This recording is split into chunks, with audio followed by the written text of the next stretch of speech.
இவ்வாலயத்திற்கு கோபுரம் இல்லை, ஒரு முகப்பு வாயில் மட்டுமே உள்ளது. முகப்பு வாயிலின் மேற்புறத்தில் ரிஷபரூடரான சிவன், பார்வதி, முருகர் மற்றும் விநாயகர் சுதை வடிவில் காணப்படுகின்றனர். வாயில் வழியே உள்ளே நுழைந்தவுடன் காணப்படும் மண்டபத்தில் கொடிமரம், பலிபீடம், நந்தியை காணலாம். இறைவன் சந்நிதி கிழக்கு நோக்கி அமைந்துள்ளது. அம்பாள் சந்நிதிக்கும் சுவாமி சந்நிதிக்கும் இடையில் சுப்பிரமணியருக்கு சந்நிதி உள்ளது. இத்தகைய அமைப்பை சோமஸ்கந்த அமைப்பு என்பர். பிரகாரம் சுற்றி வரும்போது தலவிருட்சம் வன்னி மரத்தடியில் விநாயகர் தரிசனம் தருகிறார்.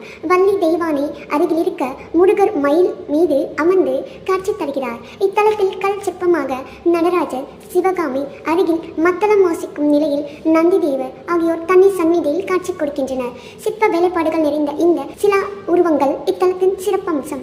உற்சவர் நடராஜரும் சிவகாமியுடன் உள்ளார். மண்டபத்தில் உள்ள தூண்களில் அழகிய சிற்பங்கள் உள்ளன. நவகிரக சந்நிதியும் அமைந்துள்ளது.